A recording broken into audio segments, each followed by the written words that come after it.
So, hi everyone. I'm going to start with a short presentation of Node Guardians.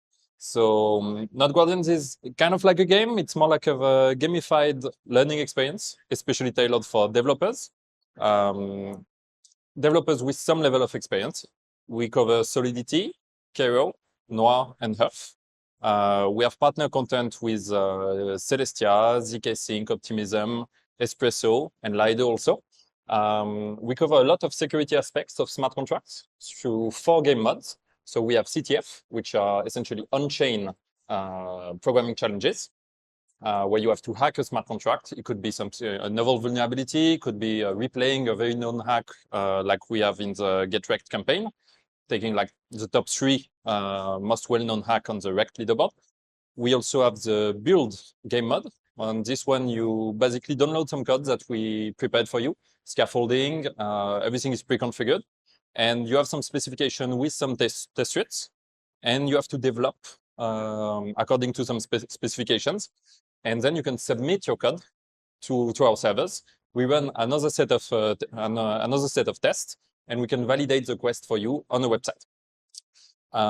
Another game mode would be the theory content. Those ones are more like a knowledge article. You read through it, then you have a quiz, you answer the questions, and if you have everything right, you get some rewards. Fourth game mode would be gas golfing. It's only available for Solidity right now, but it's like the only competitive game mode that we have. You do your implementation in Solidity, you try to have the lowest gas consumption of all the other users, and if you do, you can make your way through the leaderboard. I can show you one of those for the gas golfing festival that we did not that long ago. Here we have some of our best users. It's for the whole event. So those users made the best implementations they could do over the whole campaign. A campaign is nothing but a bundle of quests. Each quest of the gas golfing campaign also has its own leaderboard. This one is with specific gas consumption. So this is the competitive component that I was talking about. Now, if we want an example of a CTF quest, we can take the one for Celestia. So let me just get there, Celestia Blobstream. So you just start your quest here. Okay. So this is how it goes. You have some, you always have some lore, some art, and this first part is explaining how Blobstream work, especially about Blobstream X, an implementation of Blobstream.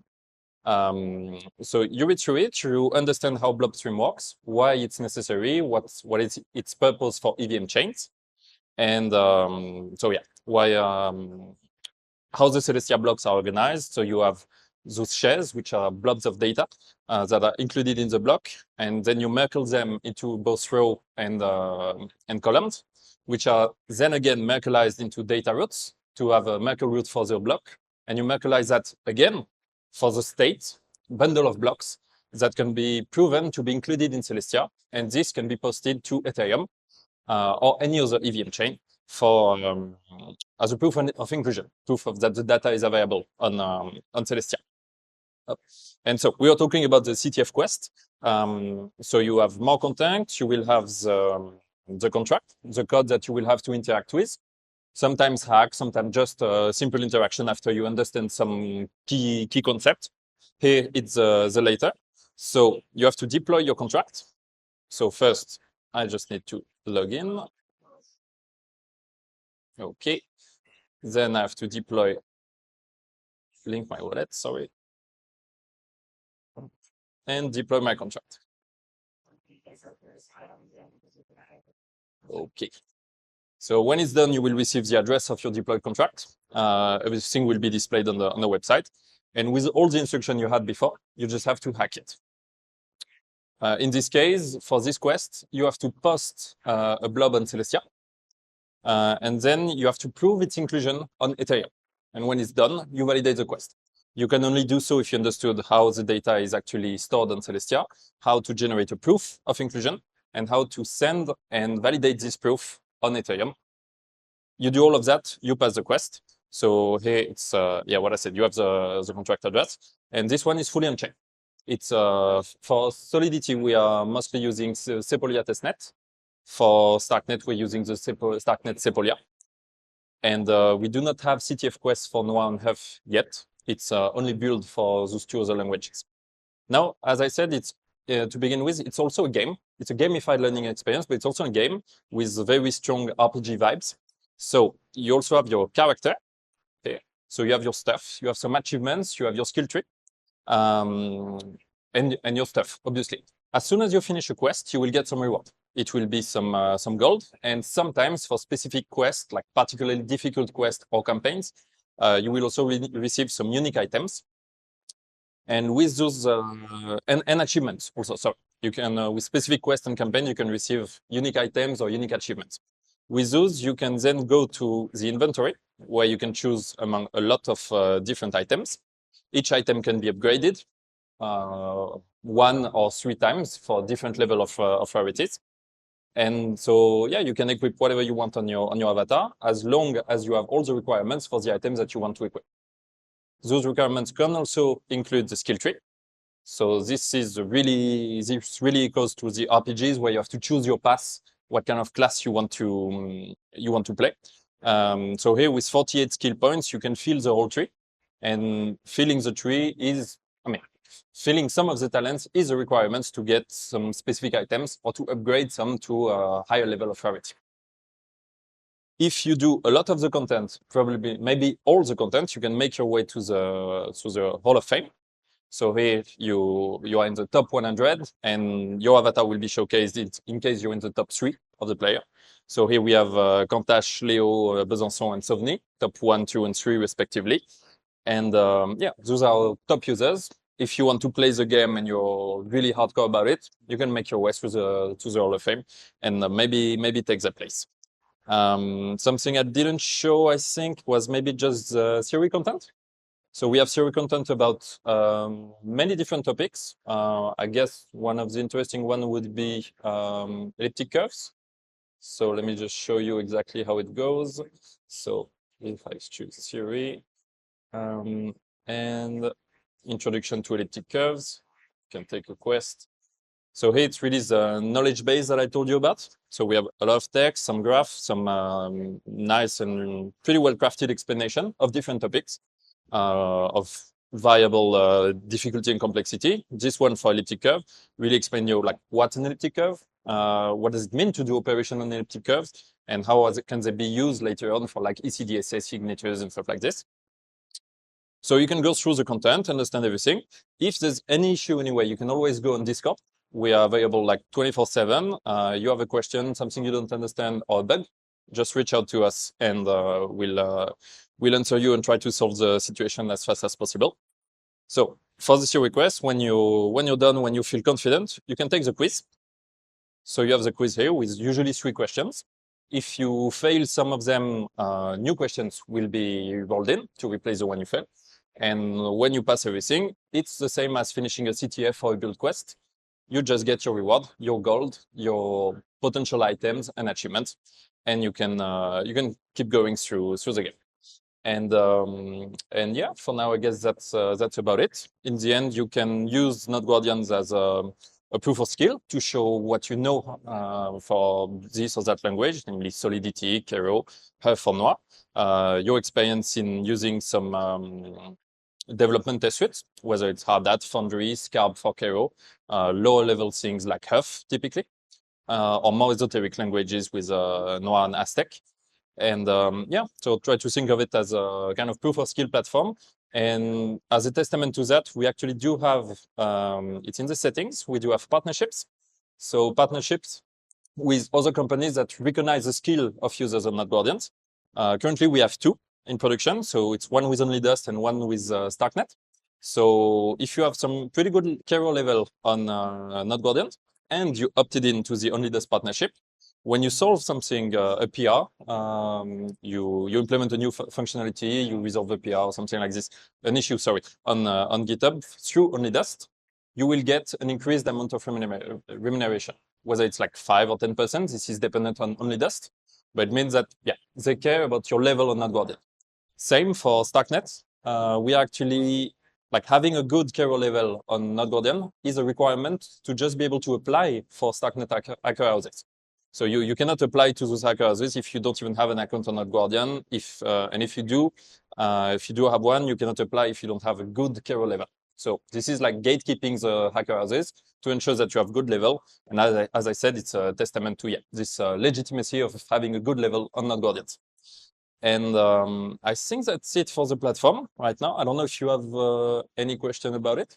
So when they are, so can we go to like the game again, like the one that you were demoing? So when they are solving the problem, are they solving it on the front end itself, or they're gonna? They do like they pull it, they fork the whole repo, change some. I see. Yeah, it's true. It's something I didn't mention. So there are really two main ways to go about it. It's whether if your quest is CTF, you will almost never, it's not always the case, but you will almost never have additional content. You will have the contracts being displayed like so on the front end.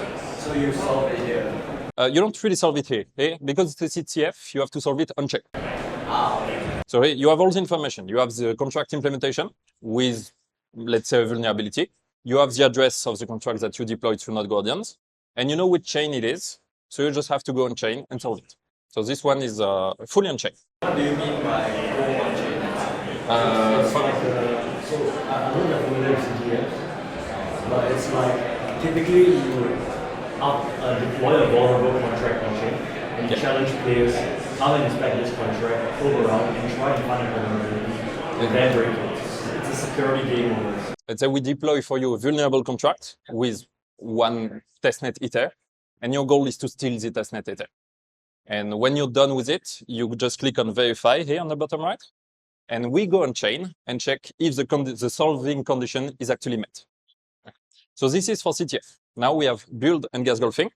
For those ones, we actually provide a CLI, so a command line tool that you can use to download the quest. I can show you an example pretty quickly for any build quest. So if I go quest, I think yes, 721 is a build. Yep. And here, okay. So you see here on top? Yeah. Okay. So that's a command that you will find for every single build quest. So those ones are actually local quests. You will have to develop on your own development environment, your own VS Code, your own Git repository and everything. You just use our CLI, with which you have all the scaffolding code that I talked about. You have the test suite. Everything is pre-configured. You just have to use this command. You have everything locally. You get to work. Once again, if you're stuck, you come to us in Discord. There's really no problem. And you run the test. So with quest test 1, 2, or 3 for the different parts. And when everything's green, you can do a submission. Once again, just through GitHub. It's all automatic. We get access to the repo and we will recheck actually your code with additional tests. And for build quests, yeah, you work locally and you submit. So those ones are off-chain. The ones I showed before, CTF, is on-chain. The only ones that would fit what you were actually asking for, solving in the browser, currently are CO requests, where you solve the quiz in the browser and you have your answer immediately in the browser. It's just that for the other one, yeah, build on CTF, some code has to be written and you don't write it on Node Guardian. That's also, especially for build quest, as we said, if Node Guardian is to be, if having a good level of Node Guardians is a proof of some amount of skill, you're not going to develop in a company, whether it's a startup or not, you're not going to code in your browser. That just doesn't happen. You can do very quick stuff, let's say with Remix, but usually no, you have your own development environment, and that's what we emphasize. We want users to go there because this is how you work usually. This is how you really work in a startup, on a Web3 company, or Web2 for that matter. So this is what we want users to do. Because I'm thinking like, what's the end goal for the users? Is there any like bounty for them to like solve real world? No, it's a question we actually ask ourselves. The problem is that if we put bounty, chances are we will get botted. Like we'll have a lot of bots just coming in. It's really proof of skill. Like you have a good level. It's like your Web3 CV. Yeah, it's like LeetCode. Yeah. And yeah, that's how we want to keep it that way. We get funding through other means, but it's completely free for users. That way we can maximize onboarding, and the more user we have, the more user we can take to a higher level of proficiency for language A or B, and this is what we care about. So yeah, that's So right now the only benefit for you guys is qualifying for hacker houses. not only, we also had several contents. One of the quests we did typically was re-implementing the EVM within the EVM. And the people who actually solved that quest first were put in relation with another company who was looking for developers with some knowledge of the EVM. So it's also used as a way to place potential good candidates into other Web3 companies. And